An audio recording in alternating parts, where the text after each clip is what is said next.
morning, everyone. Thank you for joining us. This is our monthly webinar. My name is Hepzibah. Thank you for joining us. I always say that these webinars have gone beyond just being local to being continental, not just continental. It's almost like worldwide because you have people joining us from everywhere. Thank you again for joining us. This is Noan. Noan Association of Organic Agriculture. We have another webinar. We do this monthly webinars to empower people, to empower our friends, our multipliers, basically, on the things that they can do to improve their organic agriculture practice. So you're welcome once again. So I would invite our country coordinator, the KCA country coordinator in Nigeria, who is also the NOAN president, to take the opening address.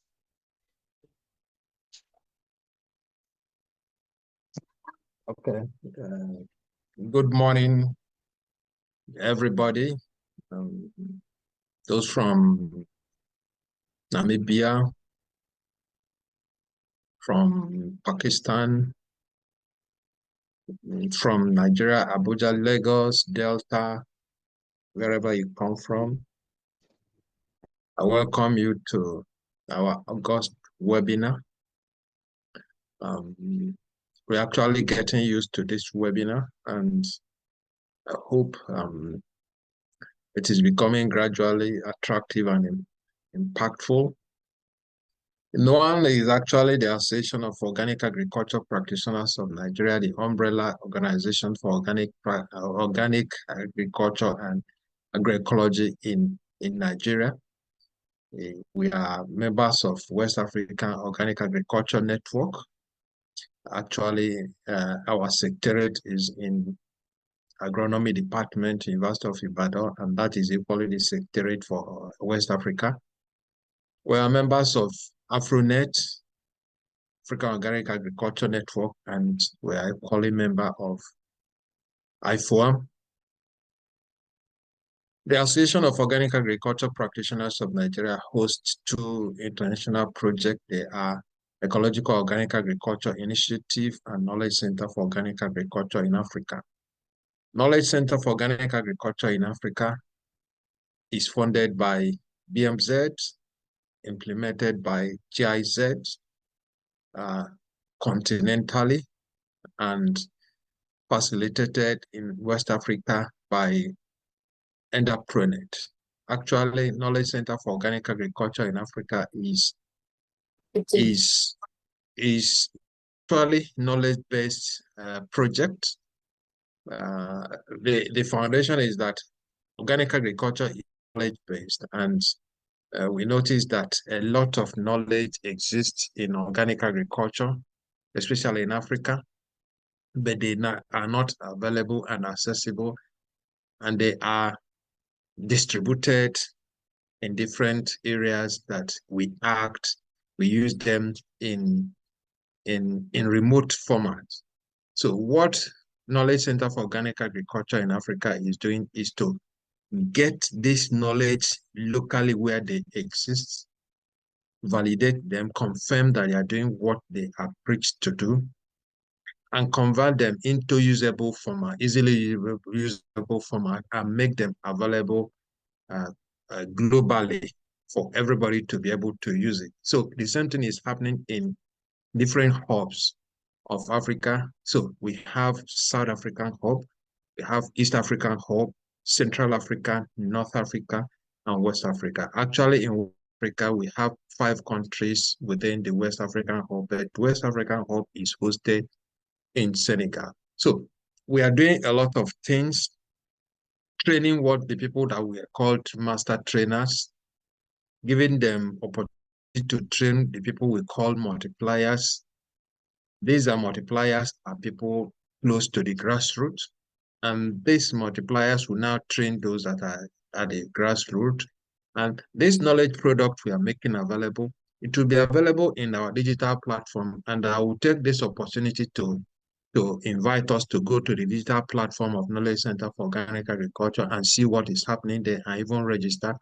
If the communication officer and the moderator of this program, Hepzibah, if you wouldn't mind, you place the address of the digital platform on the comment section so that people can use it to go to the digital platform and see what is happening there and take advantage of it, because most of the things we need in organic agriculture, they are being collated and made available there for you to access and make use of them.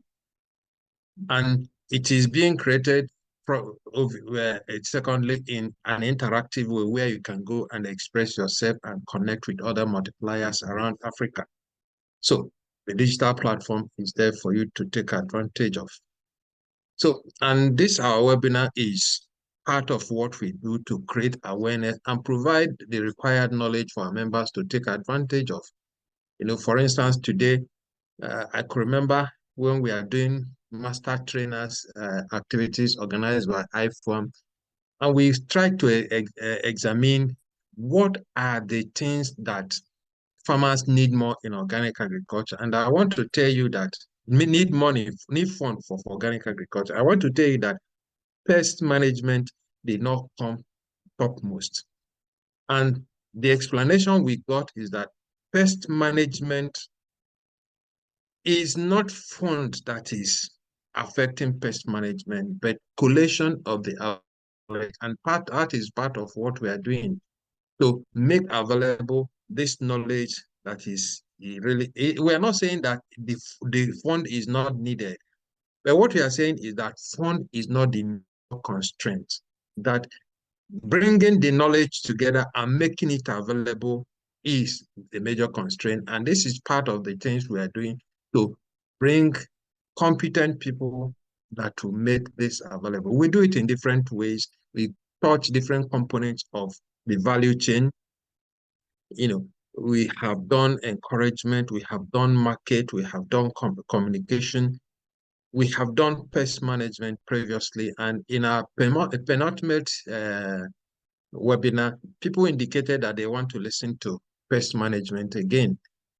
We have brought one of the key people that are knowledgeable both in practice and in teaching and in knowledge collection and distribution in organic agriculture, especially in pest management. So Farinde, I welcome you and I welcome everybody. And I say that let this particular webinar be one of our great webinars that will be impactful as we look forward to the subsequent one that will happen in September. So with this, I still welcome you to the webinar that will take place in September. Thank you very much and enjoy your listening and your weekend. Thank you very much for that welcoming. I would invite Dr. Latunji, who is monitoring and evaluation officer, to quickly guide us through signing up or the benefits of signing up on the multiplier platform. While he's doing that, I will try to show us on the screen what it looks like so that we can all register and be a part of the platform. Dr. Latunji, over to you, sir. Much, ma. Once again, I welcome everyone to this webinar. This is a special one because we are dealing with how to take care of our farms organically. So it's of great importance to us and to our farmers. But specifically, I want to just invite us to the digital platform where most of the knowledges that have been collected and have been converted to formats that farmers can easily use has been placed there for our use, free of charge. Anybody can go there and you can make use of them. As the president has just said, the KCOA project is all about knowledge gathering. And after this knowledge are gathered, we expect that the users go to the platform and pick them for use. So I'll encourage every one of us all over the world, all over the continent, to please go to the Knowledge Center for Organic Agriculture and Ecological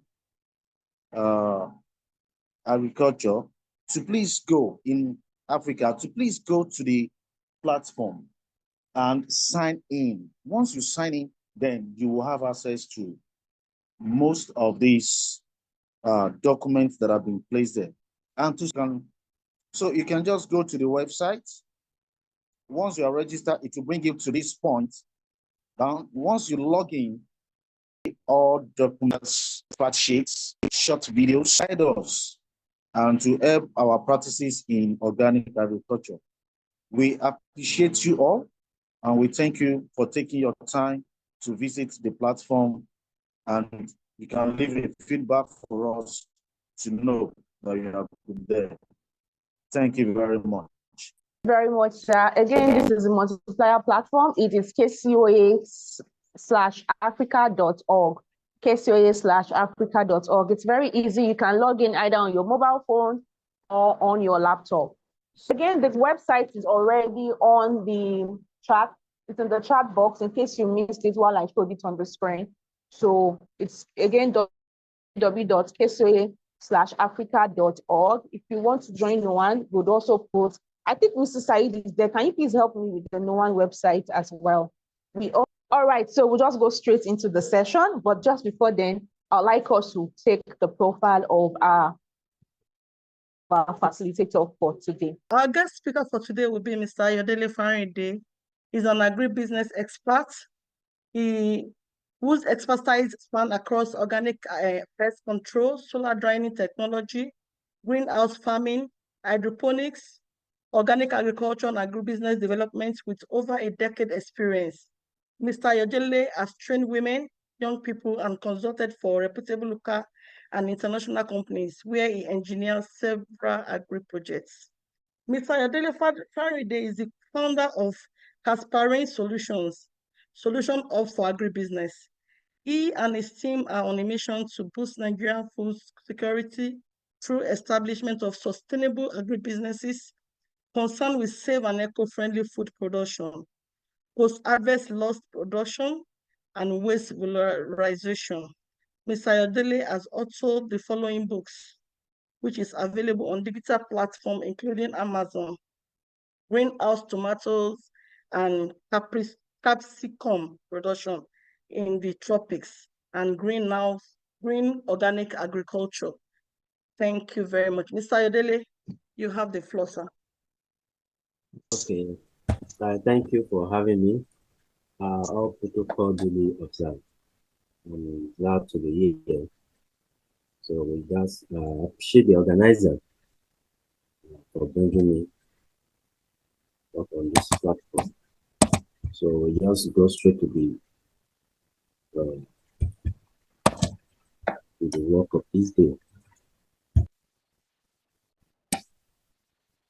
Yeah, good morning, everyone. I'm Ayodele Farinde. I'm the organic agriculture expert. I'm also a crop farmer and a consultant. So, the author of Green Organic Agriculture. So, today I will be presenting on pest control in organic farming.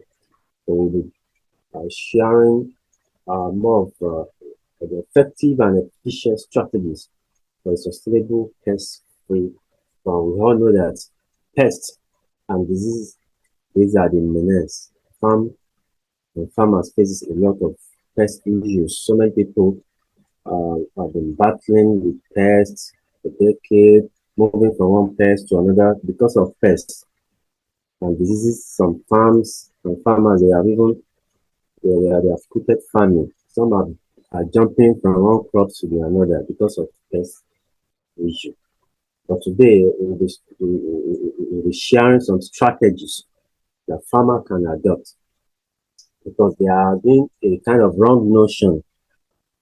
Immediately when people hear the word pest control, what comes to their mind first is, oh, spray. What do I spray? What do I spray? What do I spray? No, it's not only about spraying. Pest, like a lot of misconception about pest control. So many people believe that pest control is only limited to spraying of pesticide and so many other things like that. So they are forgetting that there are strategies and some other things that should be put in place. So today, first we need to demystify what pests and diseases is all about. So having a basic understanding, a better understanding will help you to be able to control your pest and disease effectively. Until you are able to understand what pest is or disease you are encountering on your farm, you won't be able to control this thing. So what is pest? So we all know that pest causes damage and spread diseases. So pests also compete and causes nuisance. So these pests, we have so many of them. We have so many of them. So pests will also be microorganisms. That is what we cannot see with our naked eye, unless it is aided with microscope. So, and there are some pests that are microorganisms. These are ones that we can see. And the way you will control pests, pest confusion with pest and disease. So we need to know the difference. So now disease is a disorder or deviation from normal functioning. Immediately there is a disruption in the normal functioning of plant. That is a disease. So whenever we are having something that animal, or I mean a crop, for example, now a plant just all of a sudden started folding, or there is a kind of discoloration, there is a kind of spot coming up on the plant, we should know that disease has occurred. So, and how do we identify disease? It comes as a symptom. You can see the sign and symptoms on the plant to know that this is a disease. And we know that pests also are part of the natural ecosystem. They are part of the natural ecosystem, coexisting with other. In a natural ecosystem, all these things, pests we are talking about, they all coexist together. They all coexist together, living with one another, and there is a natural control where we try to study the nature. So everything in nature have a way of controlling themselves. Immediately there is a disruption as a result of human activities and some other things. So this kind of disruption creates a kind of imbalance in the natural ecosystem. And what happens as a result is that we experience pest and disease outbreak. And in order for us to be able to synchronize our farm towards balance, towards attaining balance, the more we'll be free from pest and disease outbreak. So I want to, in the next slide, let us have a look of we have different type of pests affecting our crops, from aphids, slug, thrips, and so many of them like this. So these are category of pests. As we can see, there are some that are insect pests, there are some that are larva stage, there are some that are mold, there are some that are slug, and so on and so on. So this category of pests affect different crops, and there are ways to tackle different type of this pests. So in another slide, just to show us the kind of disease. This is how disease, you identify disease, you can be able to show it. I mean, you're able to know that this is a disease and you have different type of symptoms. We have something like chlorosis, necrosis, of all type of the plant. So these are different symptoms on the plant. So there are a lot of diseases affecting our plant. Once we are able to see and identify, so we know what to apply on the plants. This is just for us to see how to differentiate between pests and disease.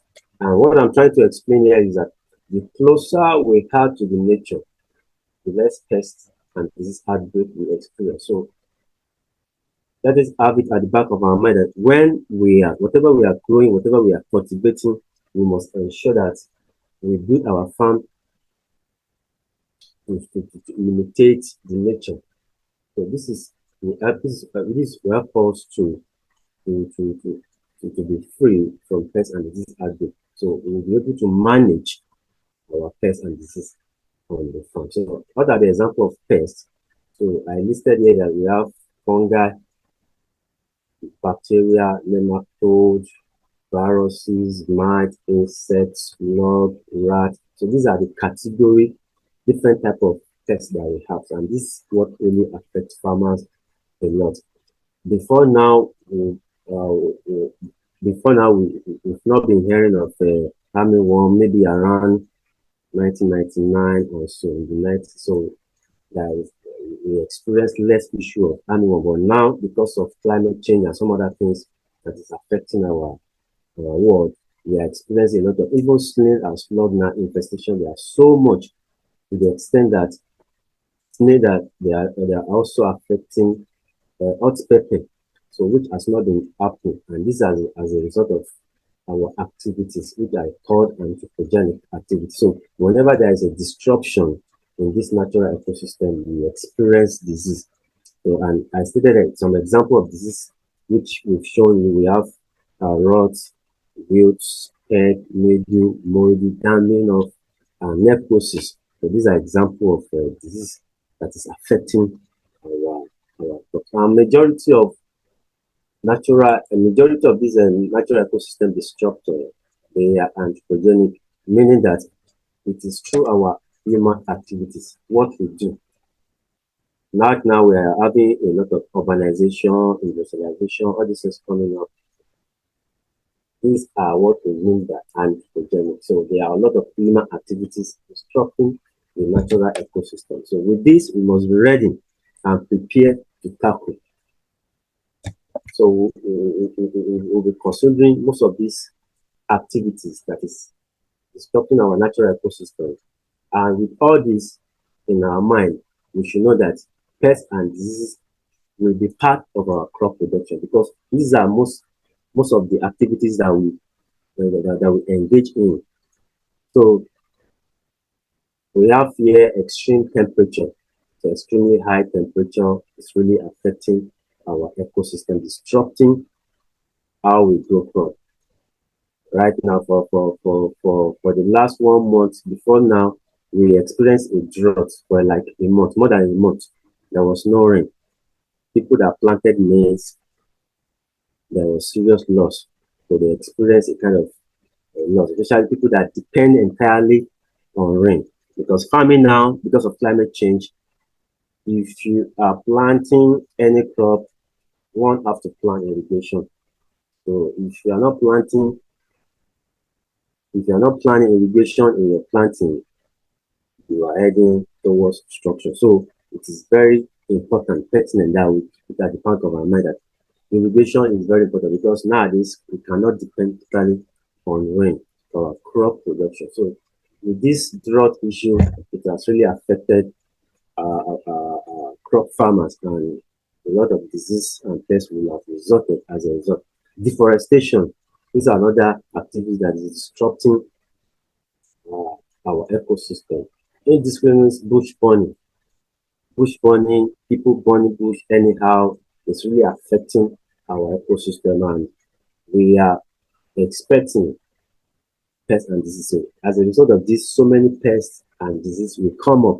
And introduction of exotic varieties, exotic breed and strain. Right now, we all know that farmers that are really doing business, or everybody is not opting for hybrid seeds and so many other things. And some of these seeds are not even, and most of these seeds are not even our local seeds. So most of them are exotic varieties, exotic strains. So we should accept that this kind of variety will come with a lot of pest issue and disease. So we must be ready. And also indiscriminate spraying of synthetic and harmful pesticide can also affect our production. So we should expect that with all these activities, pest and disease is something that we cannot eliminate. We cannot avoid them because of all this. And overpopulation and overcrowding is also causing a lot of pest and disease issue. And also monoculture. What is monoculture? Monoculture is planting the same type of, planting only one crop for a longer period of time. So planting only one crop, like just planting maize, the farm planting only maize for a long time, or you are planting only tomato, just only tomato. You are planting only tomato for a very long time, for a very long cycle, multiple cycle. These kind of activities will bring about pests and disease issue on the farm. So monoculture is another activity that is disrupting our ecosystem. So another thing that is also affecting our natural ecosystem is flooding. Flooding also can trigger pests and diseases. Also, the same way we experience drought, that we mentioned that drought is also affecting our plant production, which is bringing about pest and disease issue. Also, even though we have irrigation on the farm, we must be able to make sure that whatever we are giving our plant is what the plant requires. So when there is over irrigation or there is under irrigation, this will trigger pest and disease issue. Also, over fertilization and under fertilization can also trigger some disease issue. So it will bring about physiological disorders, stunted growth, blossom end rot, when you under fertilize. Maybe, for example, you kind of you plant tomato now and there is not enough calcium in your soil.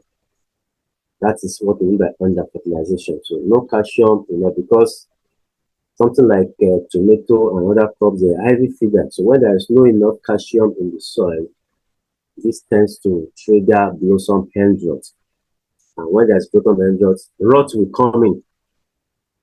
And when rot come in, it will be attracting other insect pests and thereby destroying the farm. So over fertilization, under fertilization can bring a whole lot of pests and disease issue. And improper handling of farm waste.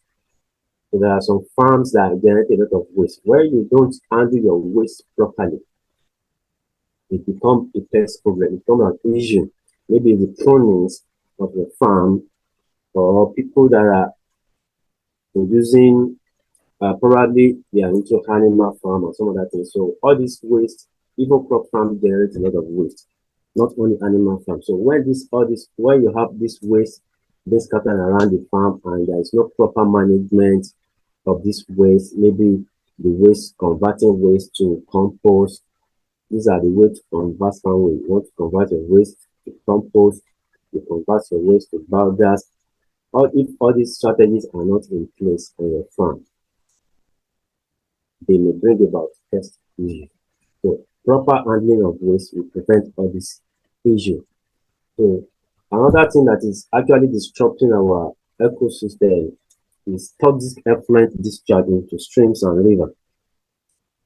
So we are, as a result of industrialization, a lot is going on in our river, and most of these river farmers are using this river for irrigation. And if we are not sure of the source, this can bring about pests and diseases. Whatever has been discharged into this river and stream, and when farmers try to use this for irrigation without knowledge of where the source is coming from, it can trigger a lot of pests. So with this understanding, we know that all these pest issues, they are all as a result of our activities. So having this in mind, we must be ready fully to tackle pests and diseases. So we must be ready to control them, because we can't do without all this as industrialization and urbanization continue. So, and what are the pest control strategies we can adopt in organic farming? I hope you are following. Are you following, Samas? Yes, we are following. Yes, we are. We are following. Okay. Yes, we are. Thank you very much. So I'll be listing some strategies that we can adopt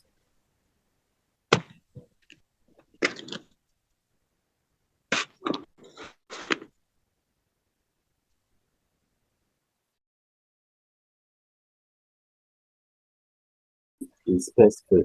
Our farm strategies. Whatever we are planting, we are made for planting.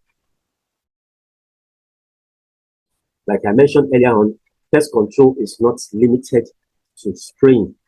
And some people, they will keep spraying,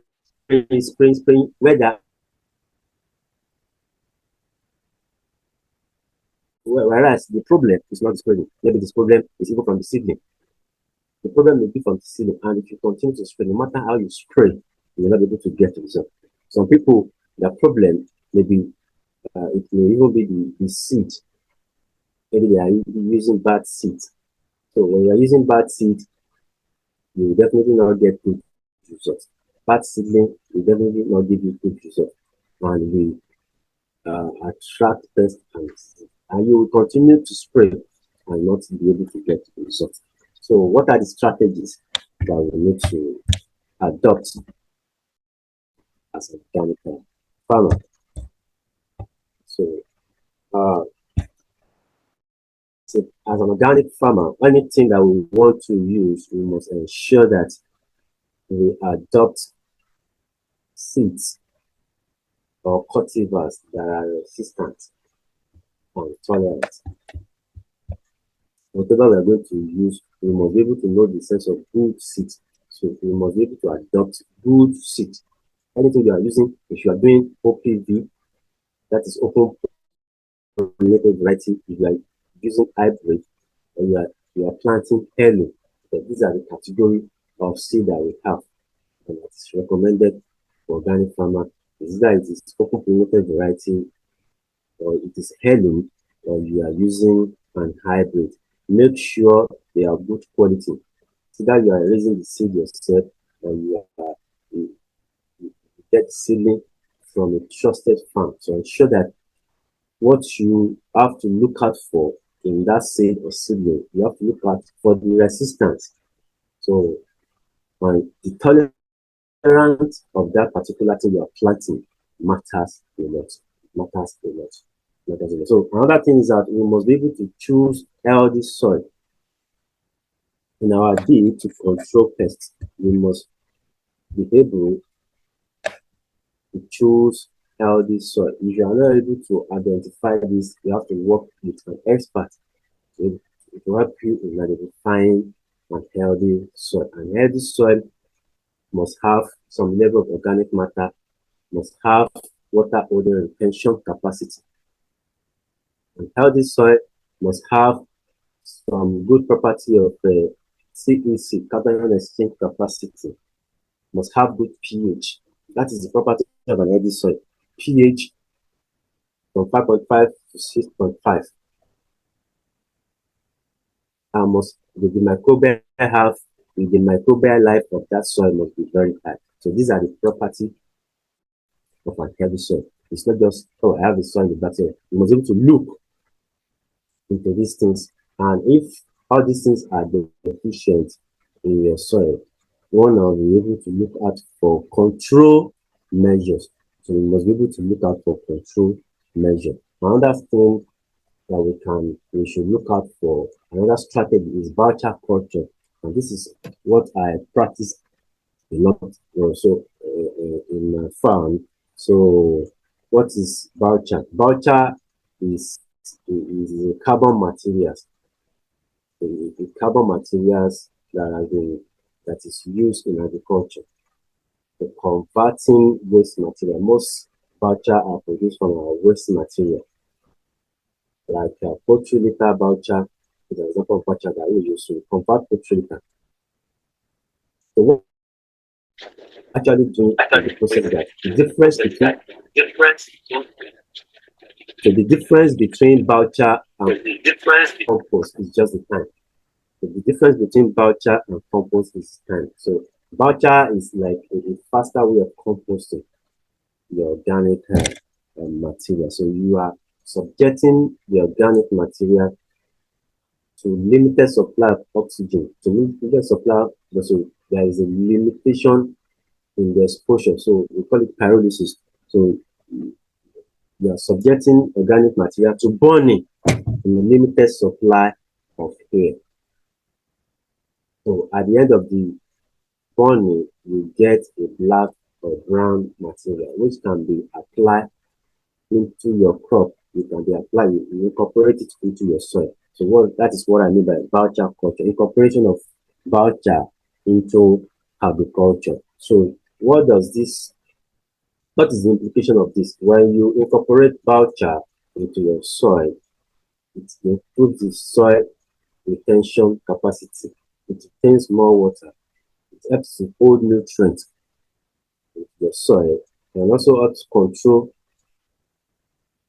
as a way of controlling the soil, because the biochar is already sterilized material. Through the burning, you have been able to sterilize the material before application, like just applying raw manure or poultry litter into your soil. This can bring in a lot of pests and disease issues. But when you have been able to convert your material into biochar, you are able to incorporate it. So, and they stay longer. When you apply manure, you apply biochar. So biochar stays longer in the soil because carbon, as we understand, is the last stage of decomposition. So when you're incorporating this into your soil, they stay longer in the soil. So thereby improving the soil property. So another thing that we can look out for, strategies we can look out for, is plastic culture. This is the adoption of plastic technology into agriculture. With the way climate change and every other thing is going on, we must have it at the back of our mind that plastic culture is not something that we can do away with as an organic farmer. Adopting the technology of seed trays, nursing your seed, will improve the quality of your seedling using drip tape, because drip tape is better than sprinkler. If you are planting tomato, if you are planting pepper, the best option is to go for drip tape. And we use shade net in our nursery, in our greenhouse, even in the open field for cabbage, cauliflower, and so many other crops for production. We also use anti-insect nets for nursery and some other things. So, and we use silver black plastic mulch. So these are what we mean by plastic culture, adoption of plastic technology in agriculture. So all these things that we have listed will make us have a very good output. So another thing that we should consider our planting time. It's very, very important for us to be able to overcome pest issue. Don't say that it's raining now, I can plant. When rain is heavy, it may not be too good for tomato. Tomato does not like heavy rainfall. Incessant rainfall, you are having a rain continuously over and over and over and over, and you are establishing tomato during that time when humidity is so high, the rainfall is consistent every day, every time. So tomato will not be able to survive in that kind of time. So you have to be able to know when to plant proper time. This time when rain is heavy, you can't plant soya bean. Especially if you plant it and your harvest is during rainy season, you are going to lose your soya bean and some budding crops like that. You have to wait, you have to time it that when you plant, the harvest time will be during when rain has subsided, when there is no rain again. So you'll be able to get much out. So proper planting time is very, very important. Another thing that we cannot do away, another strategy is we must be able to practice crop rotation. I mentioned earlier that one of the things that is bringing about pest issues is that monoculture. Organic farming is all about biodiversity. We must be able to incorporate diversity into our planting. So crop rotation. If you plant this particular crop, the next season try to consider another crop. If at all, if they are the same family, but the best bet is that you consider another crop from different family. Consider another crop from different family. One can rotate. You can rotate tomato with kale or lettuce. So these are crops from different families. You can rotate tomato or pepper with cucumber. So these are the things we have to consider for us to have a pest free farm. So crop rotation is very, very important. Another thing we can also do to ensure that our farm is free of pests and disease is we should engage companion planting. Companion planting. What do I mean by companion planting? Is looking at crops that can go together with what you are planting. On my farm, we've been able to plant kale and tomato together.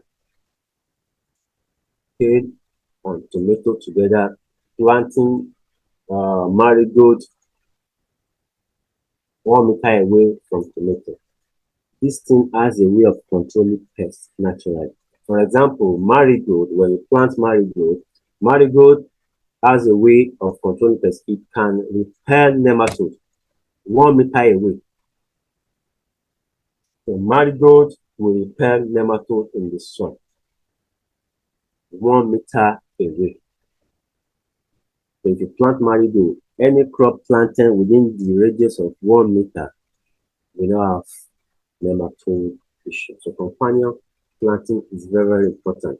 You can plant something like lemongrass or some aromatic plants like basil.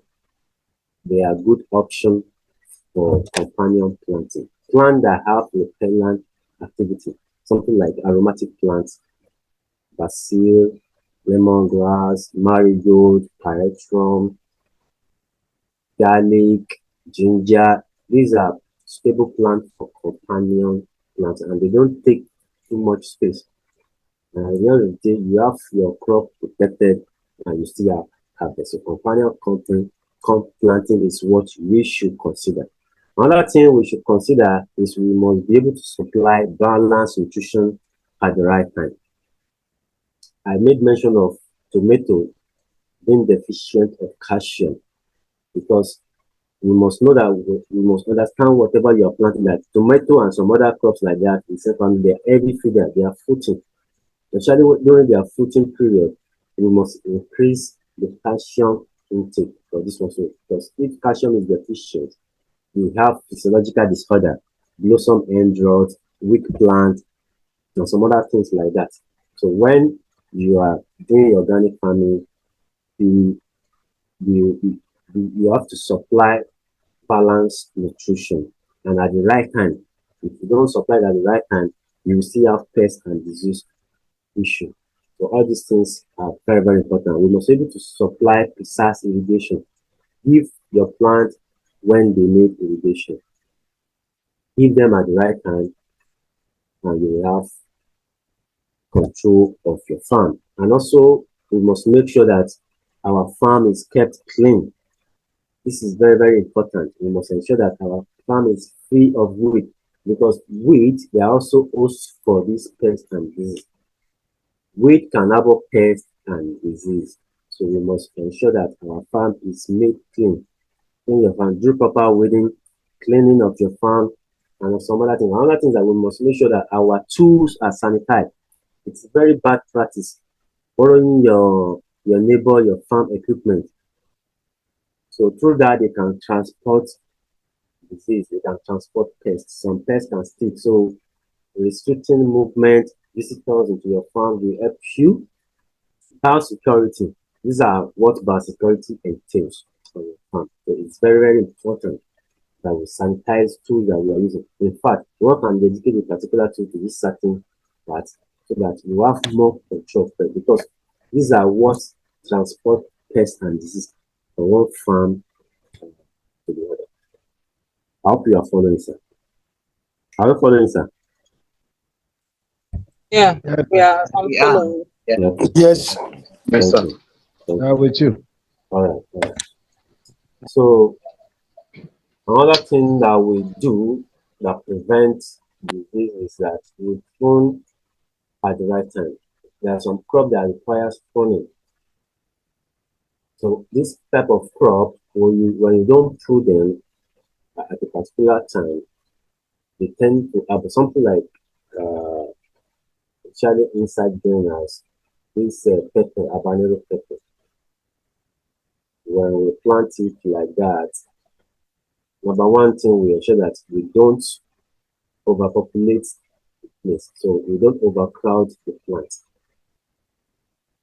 That's another thing. Not to do proper spacing, give them room for ventilation.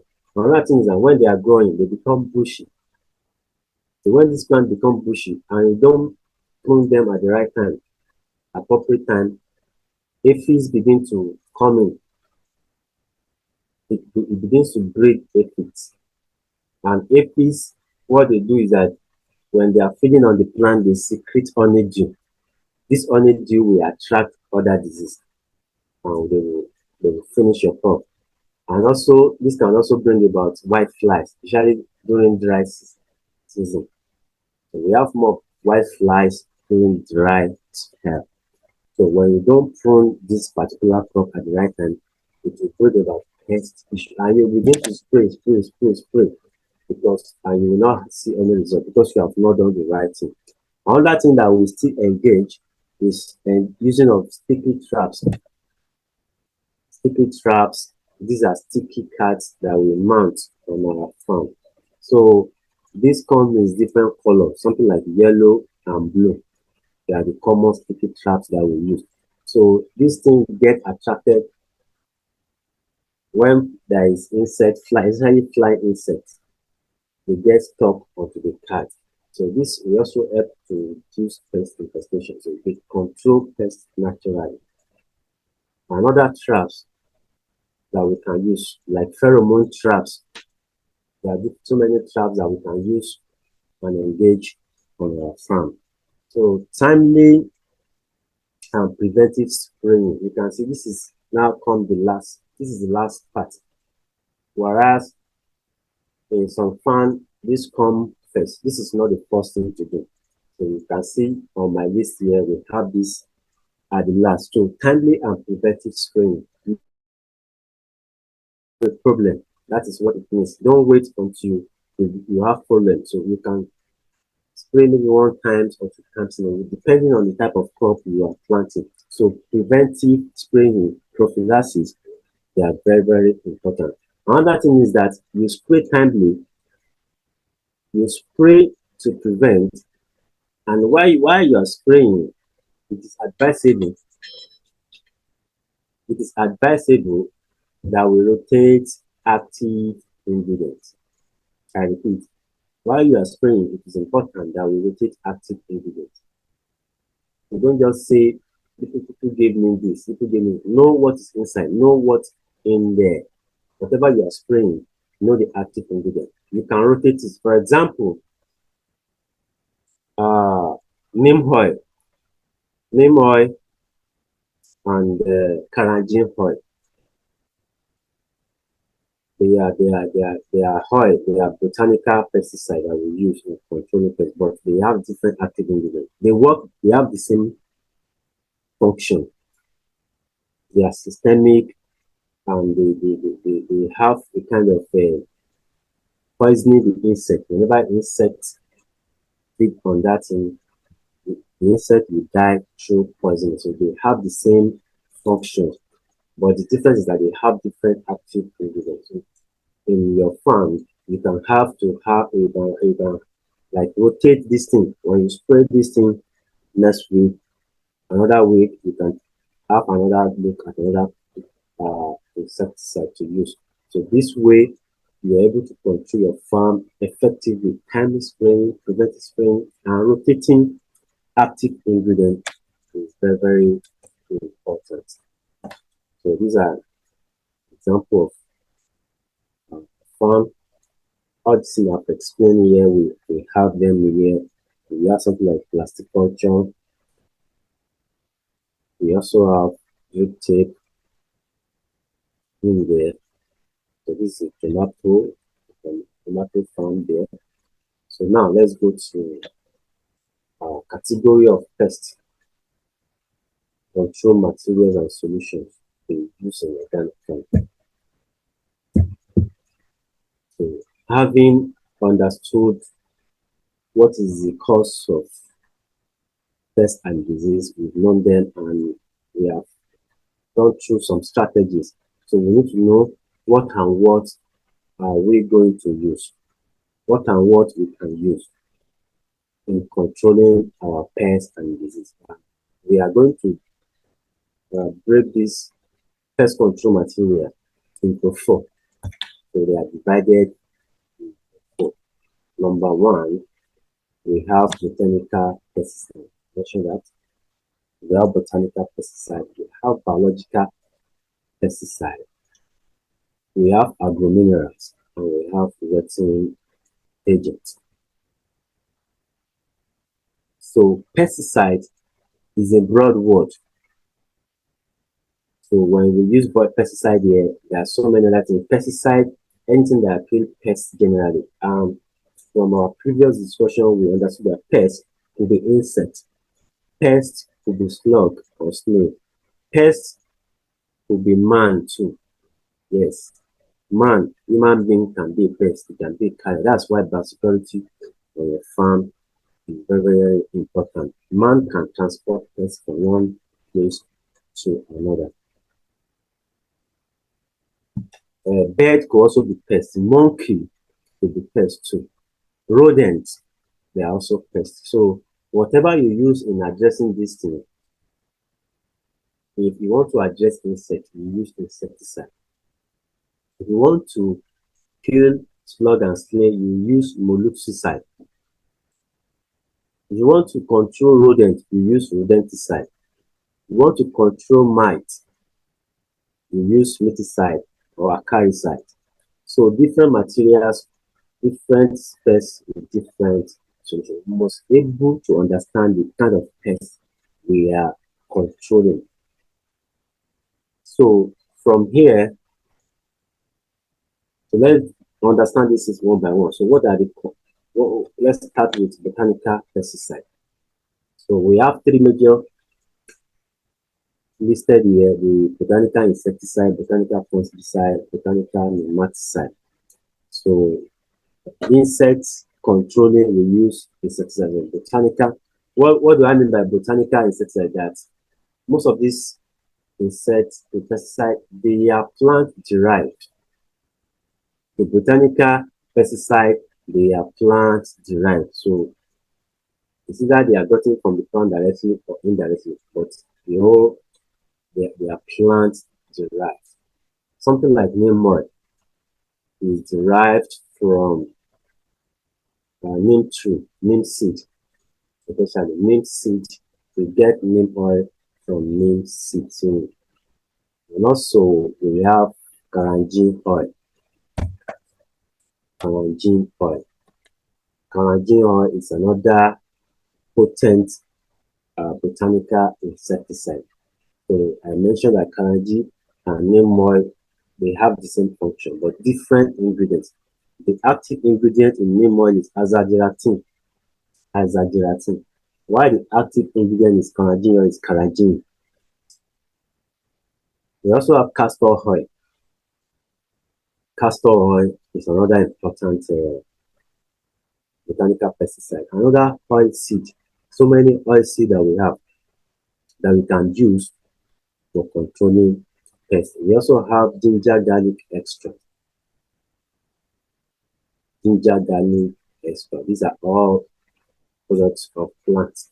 So, and that is why we categorize them under botanical pesticide. So we also have gachicat. This is our formulation, especially that gachicat implies where the name they are formed from. We use garlic, we use chili, we use tobacco, so on and so forth. So in the formulation, that's where the name comes from. And we also have tobacco extract. Dry tobacco leaf is also a good insecticide extract. And we also have aromatic leaf. Aromatic leaf, example of aromatic leaf is bushmint. This mosquito leaf, we call it mosquito leaf. Then there's something like basil, something like marigold, something like pyrethrum, flower, and so on and so forth. These are aromatic plants. We can also, we have this trefosia leaf. It's also a good insecticide. This is actually a tree, a very potent tree. This particular tree is very, very potent. And we also have pyrethrum flower extract. These are examples of botanical insecticide that we can adopt as an organic farmer. Example of botanical fungicide is wood vinegar. Wood vinegar. I mentioned something like Biochar culture. So the process of producing Biochar, smoke is produced. So when this smoke is condensed, what you get is wood vinegar. So they call it liquid smoke. Liquid smoke. So liquid smoke is when the smoke is condensed. So you get liquid smoke, but when the liquid smoke is allowed to separate, the final product you get is wood vinegar. So wood vinegar is produced from liquid smoke. So this is a very potent fungicide for controlling different kind of fungal infection like rot, black spot, damping up, and so many fungal infections. Another botanical addition, you can also use compost tea. Compost tea is another thing we can consider. Thyme oil is a very good botanical fungicide. Peppermint oil and hash.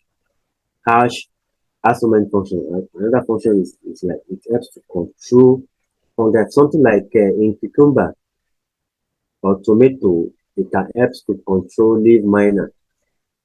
You can use hash to control leaf miner and downy mildew in cucumber, leaf miner in tomato, downy mildew in in cucumber.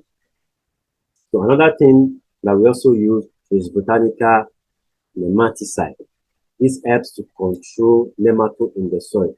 While I was classifying different type of pests, I mentioned that some pests they are microorganisms, while some are macroorganisms. So it's nematode is a kind of is microscopic, so you cannot see it with your eyes. So they reside in the soil. So they are resident in the soil. So nematode, I would just say that they are like worm. They are worm in the soil that you cannot see. But how do you know that your plant has been infected with nematode? When you pull out a plant and you see that there are root nodules, growths growing on the root, you know that your soil, your plant has been infected with nematode. And what is the implication of nematode? You have stunted growth. You will just be feeding your plant. You'll be applying fertilizer, you'll be applying organic spray, so many things. Anything you are applying, you will not be seeing the result. It's just like the children, I mean, a child, rather a child that is infected with tapeworm, you will just be feeding the child with no result. Same thing happens to plants. The nematode is very, very dangerous, so we must get rid of them. So these are the things we use to control nematode: neem cake powder, castor cake powder, tobacco extract, marigold extract. So these are what we use for controlling nematode. So another category we are going to consider is bio. So these are examples of these are what we produce locally here. These are ginger garlic extracts, organic insecticide, garlic cards, liquid sulfur. This is carrageen oil. This is carrageen oil I talked about, and this is neem oil. The active ingredient there is hexaglutine. These are all good for controlling our pests. So now let's go to biological pesticide. Implies that we are engaging live organisms. It could be microorganisms or microorganisms in controlling pests. We are engaging organisms in controlling pests. So, and this organism could be microscopic or they are something that we can see. So most of what we have here, they are more of a microscopic And these are very good in controlling insects at egg stage, at larva stage. Yes, this that we listed here, they are very good in controlling insects at larva stage. For example, moth. We all know this white butterfly. Are you following? White butterfly is called moth. This moth, they lay eggs. So when they lay eggs, their egg turn to larva. So at that larva stage is the most destructive stage of this moth, MOTH. So, and this is what we seen as armyworm. Armyworm, different type of moth. Another one we see in garbage worm. Some appear as caterpillar. So in tackling this kind of insect at larva stage, we must make use of biological pesticide more in tackling them. Because most time when we spray against insect that is flying or crawling, not leaving their eggs and larvae. And when you spray, in the next 2 weeks, the egg will hatch again, and you begin to battle with insect again because you have not dealt with the egg and the larva of the insect. So all these ones are very, very important. We have different category of biological pesticide. We have bioinsecticide, something like Bacillus thuringiensis. I'm sure this one is very common. Bacillus thuringiensis is very, very potent. So, and these are the organisms from which they are formed from. I actually mentioned the organism itself. So Bacillus thuringiensis, BT. It is pronounced BT. It's a very potent bioinsecticide. We have Bavaria bassania, Espella species. These are very good against ticks, termites, larvae. So the same thing with Bavaria, very good at controlling worm, caterpillar, and so many other things like that. So another thing that we have is biofungicide. So biofungicide, this helps to control fungi and bacteria infections. These are something that we are familiar with. We have lactic acid bacteria. This lactic acid bacteria is produced from milk. So lactic acid bacteria. We also have yeast. We also have something like IMO, indigenous microorganism. We have trichoderma. Lab and IMO, they are on-farm production. So trichoderma, Pseudomonas fluorescens, they are also products that are available. So these are all biofungicide that we can engage in our crop production. And also bionematicide is also available. So the same things, if you check, lab is also a biofungicide. So we can also engage it in controlling nematode. We also have used IMO, Bacillus limonalis, Bacillus thuringiensis also. We can also use Bacillus cereus. It's also a good bio. We are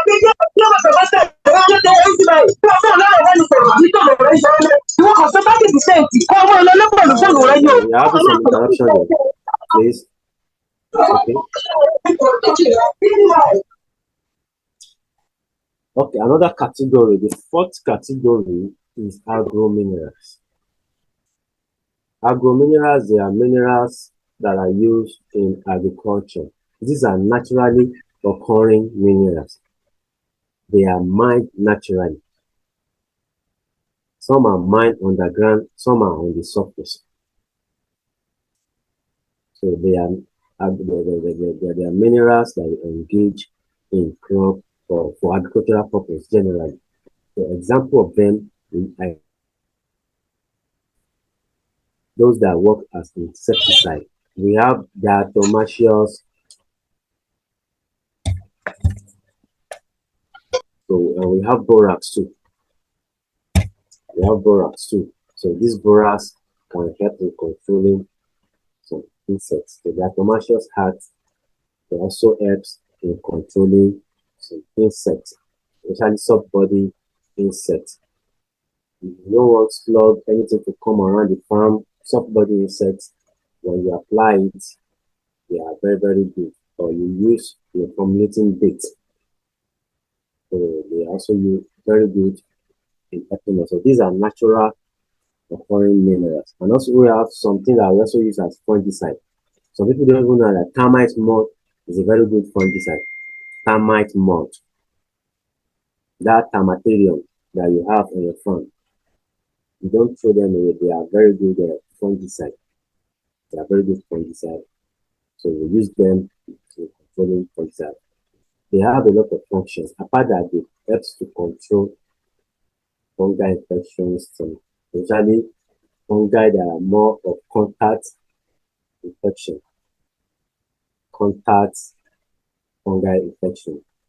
So they help to control it. And also, when you spray on your plants, they help to reduce the sun intensity on your plants, especially during hot period. It helps to reduce sun intensity. The rate at which sun hits your crop, so they can help. We have kaolin clay. Kaolin clay also is very good fungicide. These are also serve as holding material for another fungicide too. And we also have sulfur. We are all familiar with elemental sulfur. But they call it Biochar. So sulfur, they are also natural minerals. And also we have bluestone. They are naturally occurring minerals. This bluestone, the name is copper sulfate. So that's bluestone. So here bluestone or copper sulfate, that is bluestone. So very good for controlling fungal infection. And we also have limestone powder. So this limestone powder, we use it in controlling fungal infection in the soil. When you apply, they have a lot of we use it to control a lot of things. So something like if you apply it into your soil, you can use it to control your soil acidity. Limestone powder, you can use limestone powder to control your soil acidity. If the pH of your soil is around 2 to 5 to 4 to 5, so you can use it, you can apply it and raise the pH of your soil very high. So it makes your balance the pH of your soil. The limestone powder, and in the process, it can also release calcium. So thereby also it controls wilt also in the soil when you apply it into the soil. So these are very available natural material that we can engage for controlling different type of pests. And the last thing here is wetting agents. These are wetting agents. They are very, very important. Something like neem oil. If you want to spray neem oil, now you cannot apply it alone. Naturally, oil and water, they are immiscible. Oil and water, they are immiscible. So what will emulsify the oil is the wetting agent. So example of wetting agent is our black soap. So when you want to apply any oily material or any other pesticide, if you add wetting agent, what it does, it increases the pesticidal activity. The sticking ability of the pesticide you are applying will increase and it stay more on the plant. So these are the category of pest control materials and solutions that we use in organic farming. So I will just share with you from all that we have, I selected castor seed spray just to show you how we can produce that one locally for yourself. If you have a castor plant on your farm, you want to grow it, so you can harness the seed for pesticide. production. So what I'm going to teach you briefly before we end the class is just a short production. So castor seed spray production. What is castor? This is castor on my screen. Are you familiar with it? We have a castor plant. This is how it looks. The seed here is still not mature. So when the seed is mature, it will become brown. The seed will become brownish. When it is brown and dry seed, we harvest dry seed. And we crush it. We need to crush the dry seed to remove the kernel, because it is the kernel that contains the oil, the property that we need for pesticide. So it's contained in this. So when you extract the kernel, you have something like this. This is castor kernel. This is castor kernel. It's very potent. This thing. It has also wider application. We are not going to that, but our focus is pesticide production. Now, how do we start? What are the materials that we need to make castor spray? So number one, we need dry castor seed, where we will extract our kernel. So the seed is different from the kernel, so we need to crack the seed to extract the kernel. So number two, we need a plastic container. We need wooden stick. We need our black soap. We need muslin cloth or any suitable seed. We need mortar and pestle. So after you have extracted your seed, we need to extract the kernel. So bear in mind that the seed has to be dry before you can get your kernel. So, and after that, we are going to weigh 5 kg of seed kernels. So we are going to crush this in a mortar. If you don't have mortar, you can use blender too. But if you can crush it, it's better because you need to crush it very well. You pound it. After the pound, you remove it and soak it in water. Warm water is preferable. Warm water is preferable. You can soak it in warm water for 5 hours. You soak the crushed kernel seed in water for 5 hours. And after that, we are going to stir the mixture with stick. You continue to stir very well until you get a milky or creamy suspension. You stir very well until you get a milky suspension. It will be white creamy suspension on the surface. Like so, that is then you know that you have a liquid suspension. Now you now use your muslin cloth. This particular cloth we use in sieving tap, or you can get a better sieve. So we have to sieve out the liquid. So when you sieve out the liquid, you now mix. You need to get your black soap. And mix with the extracted suspension, the liquid suspension. So you mix it very well. Mix it, and it's ready for use. It's ready. You need 1 to 20. That is how you spray. 1 liter of your castor spray, the liquid you have made, to 20 liter of water. You don't need to add anything. You spray in the evening. The best time to spray is in the evening. Don't spray during the sun in the afternoon. So spray in the late afternoon or in the evening.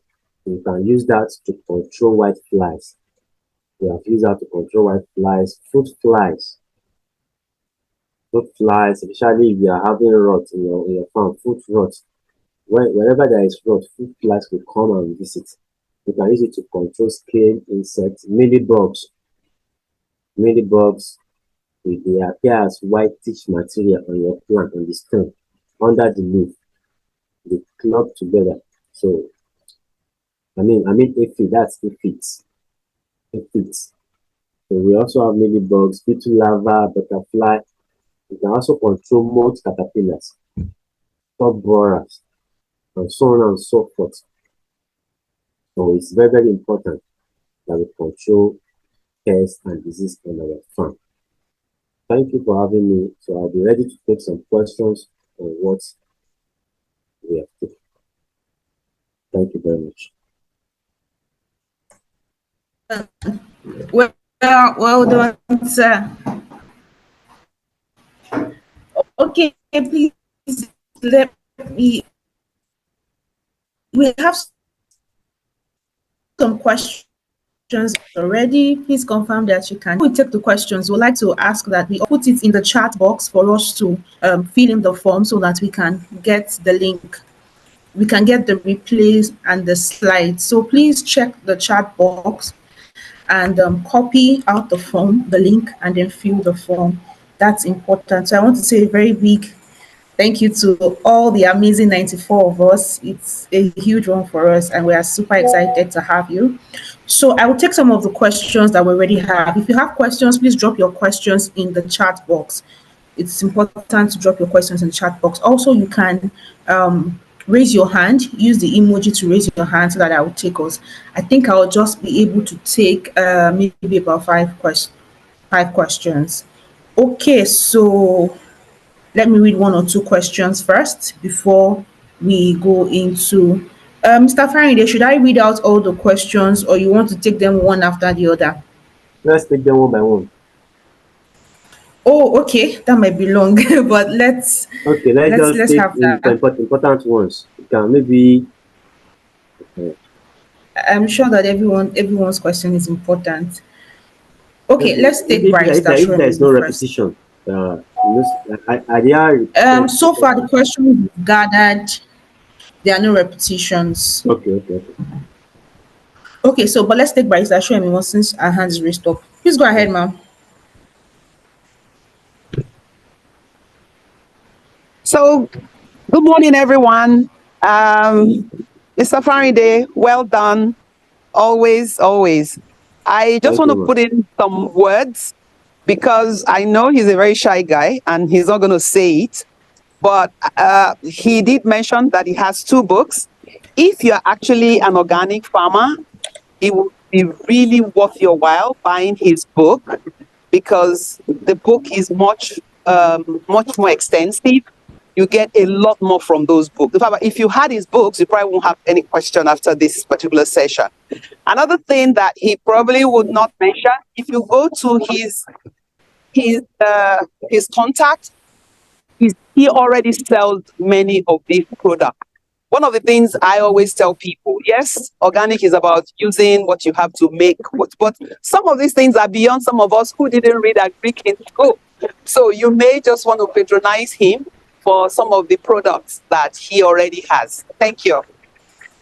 Thank you very much, Ma.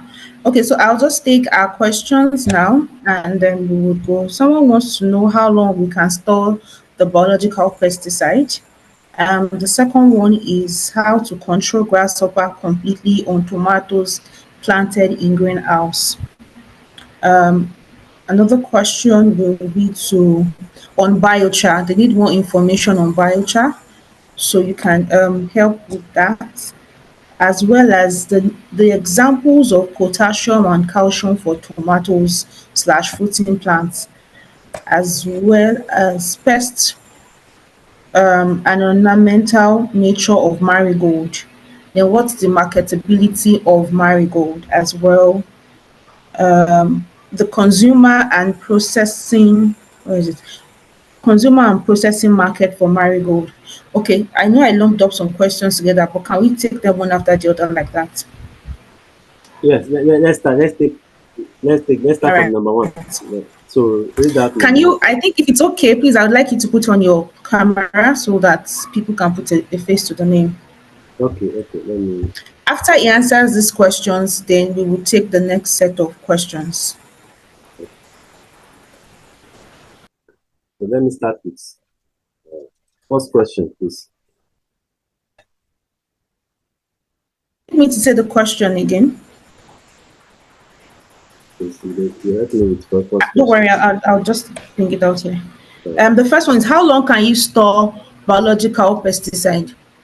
So now, biological pesticides, like I mentioned, it comes in different categories. So there are some that you manufacture in a farm, something like lab, IMO. They can stay, well, if kept under the rule for keeping these things is that you don't expose them to direct sunlight. So anything biological material, because they are organisms themselves, you don't expose them to direct sunlight. It means that you keep them in dark storage, keep them in dark areas. So, and you don't keep them in hot environment. When you fulfill this condition, they stay longer. The trichoderma, and so those biocontrol agents, those one can stay up to 6 to 1 year. We have produced lab that has stayed up to 1 year and a half. Lab IMO can stay up to 1 to 2 years if the conditions are favorable. They are not in a very hot environment, not direct sunshine, in a dark environment. So with all these conditions, you can store them for a longer period. So the active organisms in them will still be live. Immediately you mix them with water, you activate them, and they come out to perform their duty. Next question.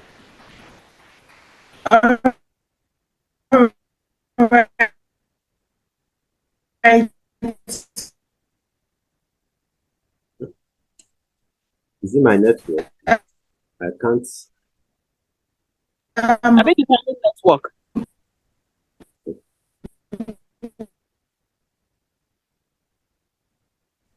Madam Hepzibah, we can't hear you. I think it's your network. I didn't want to join. How do you control grasshopper? Hear me? Grasshopper. Okay, can we hear me now? Yes. Okay, how do we control grasshopper in tomatoes planted in screen house? Okay. Yeah, this grasshopper, number one, because greenhouse is a protected structure. So number one thing that I think is wrong, that was really in your greenhouse, there is no proper screening. Maybe the screener is not even screened at all, because how did you allow grasshopper to enter? And it's not that small. These are very big insects. These are very big insects. So when you maybe through careless opening of the door, check for your door. Make sure they are well sealed very well. And also check for your net. Is it still intact? If it's torn, you have to seal it very well. With needle. Get thread and needle, get another net and seal it together. And also check for the roof. What type of roof are you using? Is it greenhouse cover? Are you using nets? So check it very well. Make sure that this thing doesn't have holes for penetration.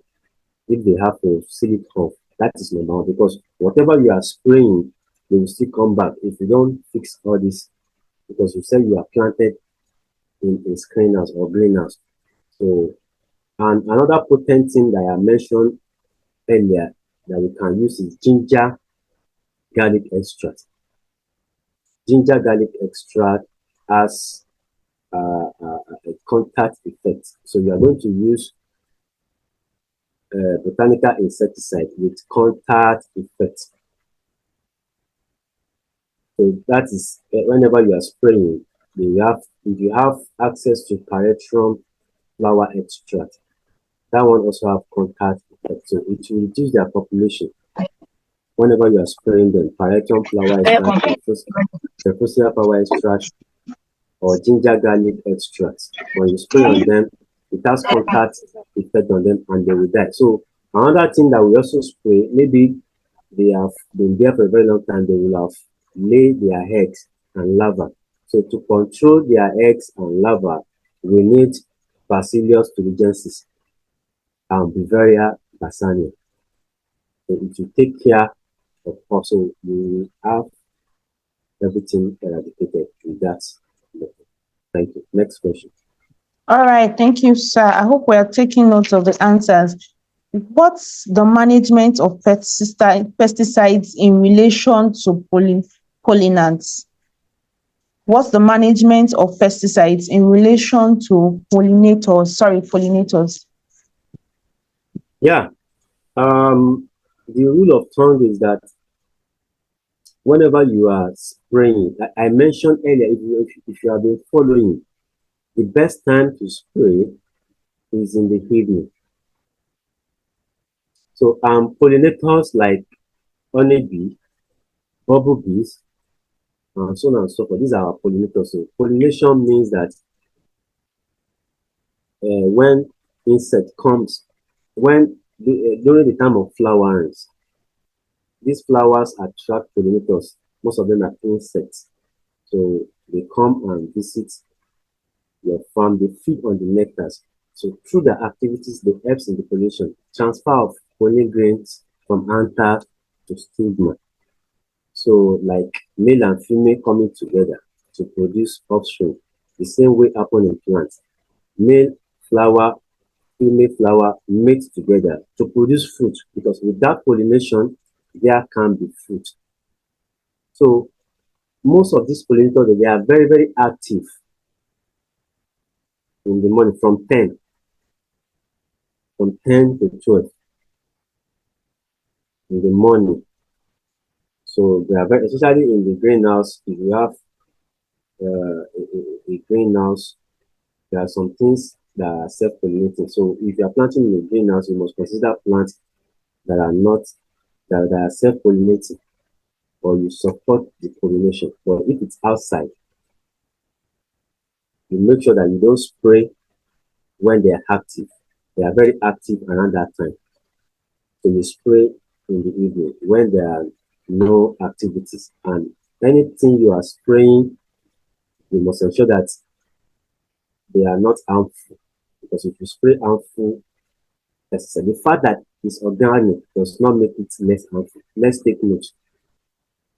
The fact that it's organic does not connote that it cannot harm. Yes, so we should also watch for that. So the best is to spray in the evening. Don't spray when they are very active. And when you are spraying during the flowering, there are some you spray more of systemic at times, because when you spray contact we have to effect on the pollinators. I mentioned some contact pesticides. They have a knockdown effect because of the way they are made. So those ones will have more effect on the pollinators. For systemic, we not really have an effect on some biologicals. We now have an effect on pollinators. Spray when they are not active. Thank you. All right, let's take Professor Ikori. So after her, we'll go back to some of the written questions. This is also to give us chance to drop our questions in the chat. Prof Ma, over to you.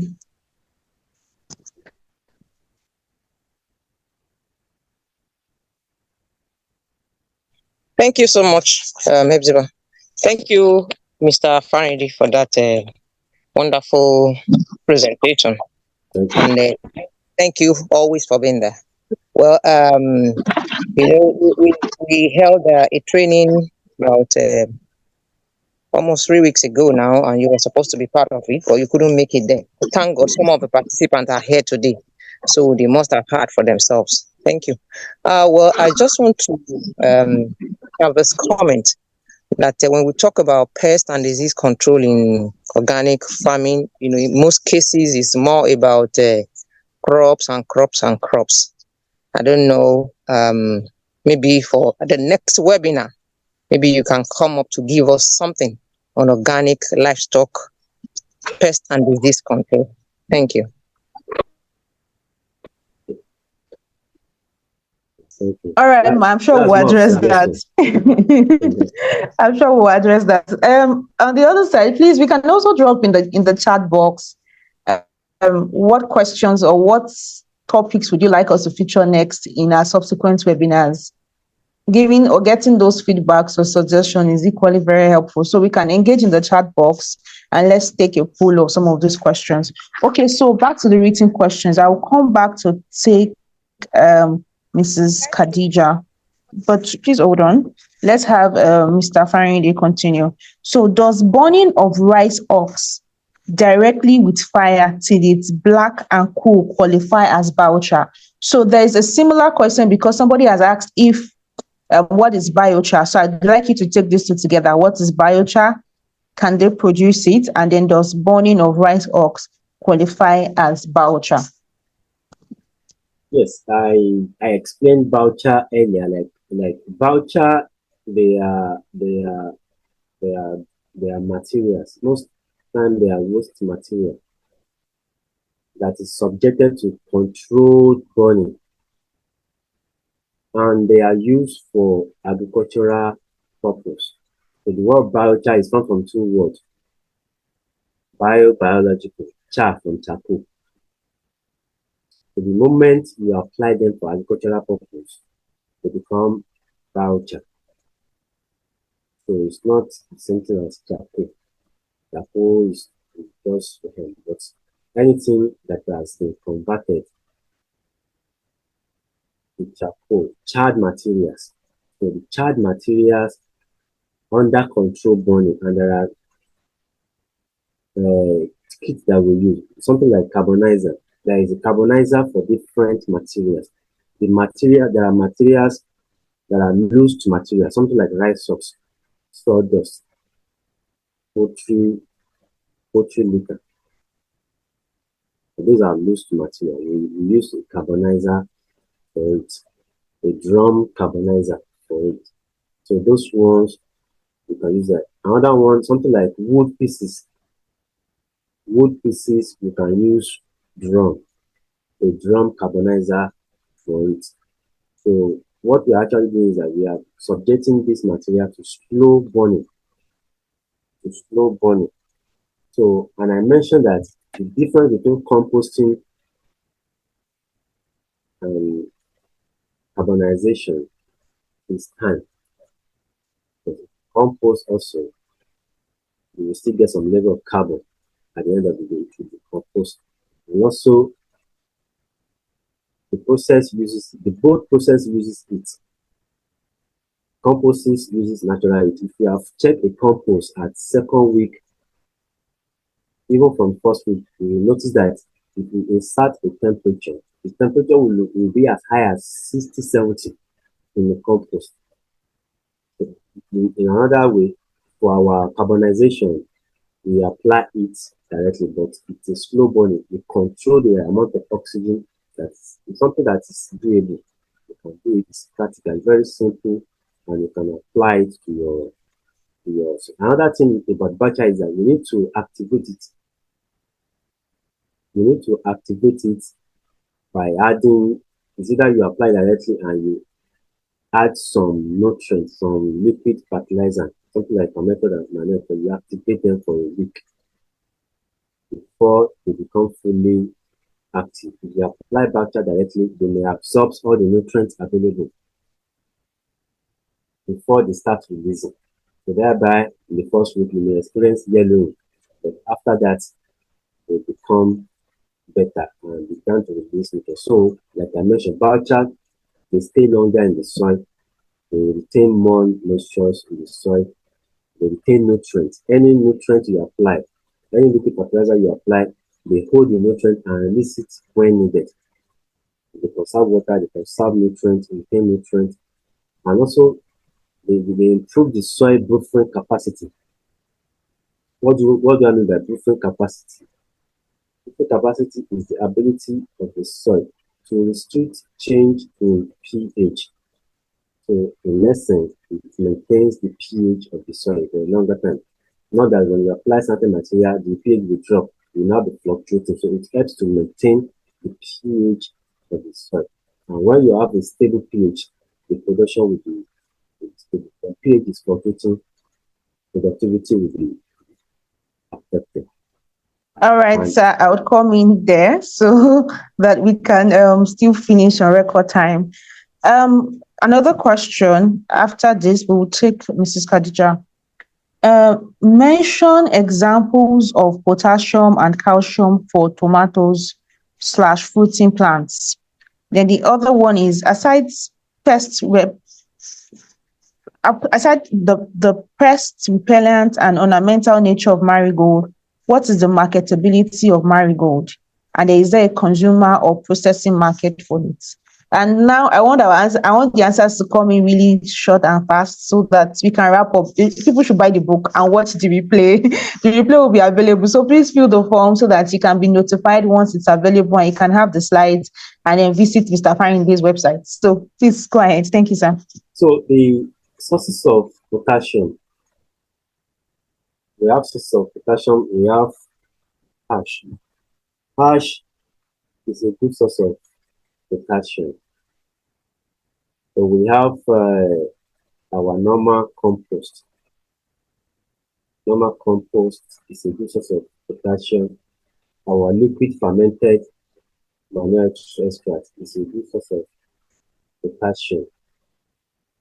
Also, our Biochar, especially poultry litter Biochar, because a Biochar, if you are making poultry litter, a mix of manure and loose sugars, and convert it to this potassium, and also because anything that is carbonized has more phosphorus. They add more phosphorus to soil. So I mentioned limestone powder to incorporate, also release calcium in soil. Those are the ones you can make liquid calcium from eggshell. Roasted eggshell, and you add it into vinegar. They turn to liquid calcium. So you have a liquid calcium that can be sprayed on your plants. When you carbonize from materials also, you can have them as liquid application. Make sure that your plant have consistent supply of the nutrients. So from that marigold, it's a flower. It's a flower, ornamental flower, and there is a lot of application, but my area is not in that. But for my area is that we use it in organic agriculture as companion planting to make pesticide. So they can be mixed together with other plants that has pesticide activities. Use it to apply. And the result of the same way Pareton flower also has a wider application in mental purpose. But my own area of application is application for pesticide purpose. And you can use it to make pesticide also. And you want to market the pesticide. So there is marketability in that area. Pesticide production. Okay. Market. Thank you. All right. Thank you, sir. Mrs. Khadija, quickly, please.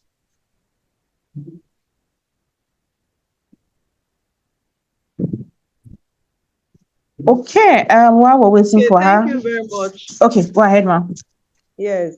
I would like to appreciate Mr. Farinde for the insightful presentation. Thank you very much. Thank you. Now, I want to ask a question. How can one control birds, like on a plantain plantation now? You know, how can we prevent them from coming to tear off the leaves? You know, they normally use it to make their nest. So it has become a nuisance. I don't know what one can do to control that. Thank you very much. Yeah, that is it's a very big menace. And you said it's in plantation, right?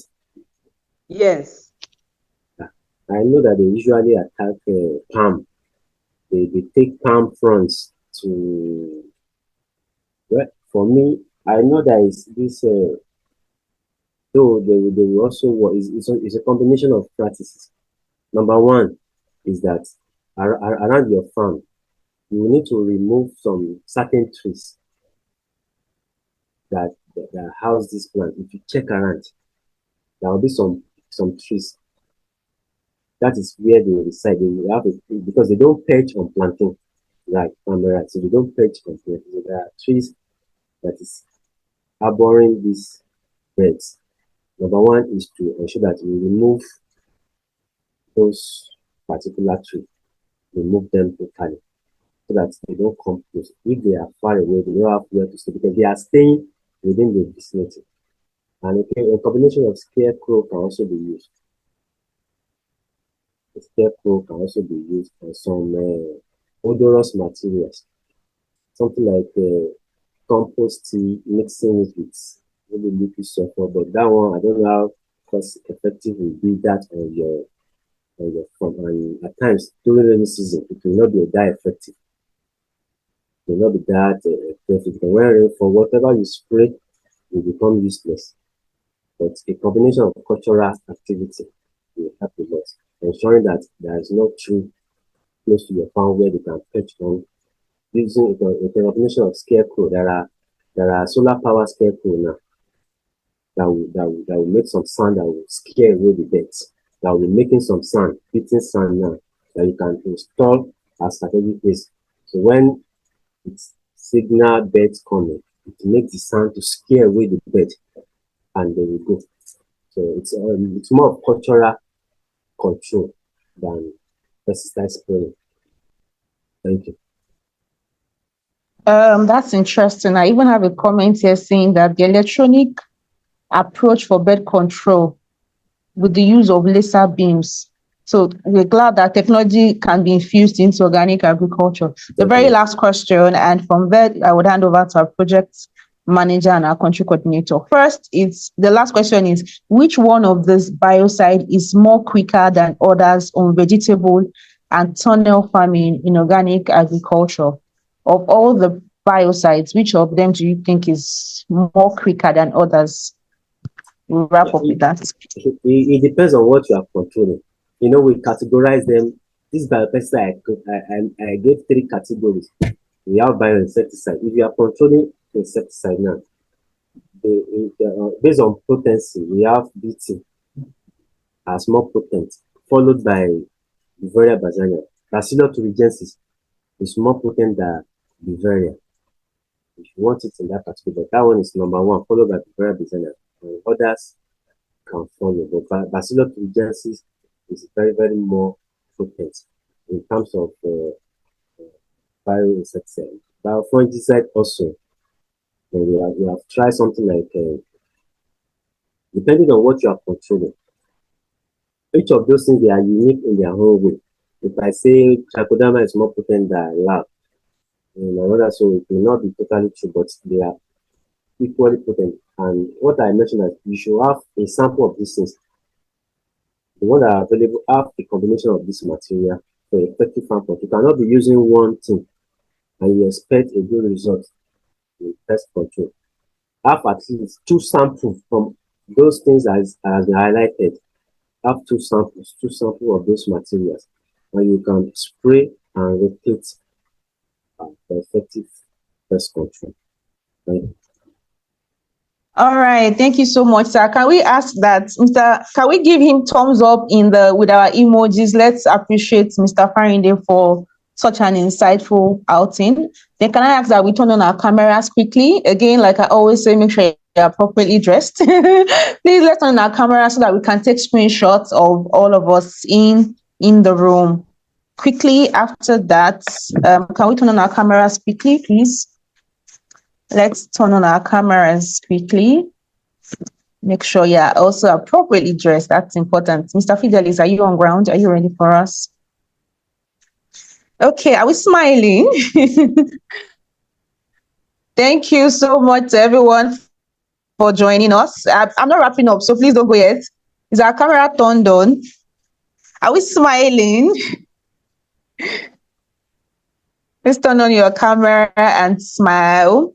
It's such a warm morning, cozy morning. I'm sure that after now, some of us will just take tea and sleep because it's raining. All right. So thank you so much for joining us. Please quickly, if you're not a part of the association, our project manager has something to say to you. So please don't go. Just a bit more. We're quite many on the call and we're excited about that. Smile. Mrs. Olafumi, I mean, Mr. Olafumi, you're not smiling, you're frowning your face. I can't tell everybody right now. Smile. Are we smiling? She's watching how I did that. Mr. Moss, how are you, sir? Are we smiling? Dr. Agnes, good to have you, ma. Okay, I can't see your face, but your DP is smiling. I think that's good for me. All right.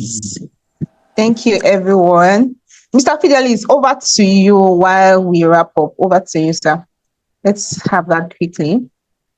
Mr. Olumide, thank you for joining us. It's good to have you. Oh, thank you very much. To you. Okay, thank you very much, Madam Hepzibah. Once again, I want to express deep gratitude to you, Mr. Farinde. One of the things about you is anytime you speak, it's even difficult to catch up with writing and listening because you are just so loaded and your information is filled with insights and specific solutions to most of our challenges in organic agriculture. And so I want to say we are grateful having you on our platform, addressing our challenges to the audience.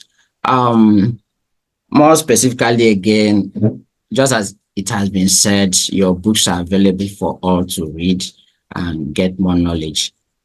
To our audience, I know the country coordinator will do that, but I was also notified to appreciate everyone. Really sorry about those that were having challenges of not listening. It's been raining here for over 4 hours, surprisingly. And my network has been on miraculously too, because I least expected that, given our terrain. When it rains, the network goes off and all of that. But good enough, we're privileged to still hear from you. Again, about membership in our association, which is the Association of Organic Agriculture Practitioners of Nigeria. Already the country coordinator, who is also the president of the association, which we also call NWAN. Do you want to go? Yes. Highlights our association. And association, we should know that is open to membership, especially for those of us in Nigeria. We know that NWAN is the umbrella body for organic agricultural practitioners in Nigeria. There are lots of benefits just being a member. I could say one of them is that it gives you the opportunity to belong to a network where you have direct information and you have contacts with other organic farmers to practice, just like you can hear from Mr. Farinde. So we have other practitioners and experts in organic agriculture that you could have access to and get inputs from them. So it's important that you are a member. The other benefits, there's also the opportunity of you getting certified and all of that. So, and our membership is also open to individuals, corporate bodies, NGOs, students as well, even farmers group. It's very simple. The process is simple. You can go to our website. It's already posted on our chat box there, where we have nwannigeria.net. You get the form, fill, and submit. You can also access the phone contacts so as to reach out to our desk personnel. Yes, our communication manager over in the office, or you can physically come to the office on, that's at room 25, room 25, agronomy building, Faculty of Agriculture, University of Ibadan. So with this, I just want to once again invite all of us to give ourselves the opportunity to be members and active practitioners, because organic agriculture is really dependent on knowledge, so much knowledge, just as we have shared today. So we encourage everyone to do that. Thank you very much once again. Thank you for coming. Thank you, as we still see once again by next month. Thank you very much. Over to you, Ma. Thank you very much. Thank you very much, Mr. Fidelis. Over to our country coordinator. Thank you all so much for joining us. So, Dr. Jutsa, over to you. Okay, I'll be very brief because we have overshoot our time. I'll simply say thank you very much to everybody, and we're grateful to have you here, and we look forward to the next webinar that will take place in September. Already people are asking how will they be connected. Once you have completed our Google form, we assure you that you will receive our messages and inform you on our activities. And we may even form another platform that will be bigger, maybe WhatsApp, that will have all the participants here so that we can continue the discussion both here and in our social media handles. And even on the WhatsApp group. Thank you very much. Let's do it again next month, September. Have a great weekend. Thank you so much. Thank you. Thank you, everyone. Thank you. Thank you. Bye-bye. Thank you, everyone. Thank you so much. Very interesting. Thank you. Everyone. Thank you so much. Thank you, coordinators. Thank you. Greetings from Germany. Greetings from Germany. Wow. Thank you so much. Thank Bye. you. Thank you.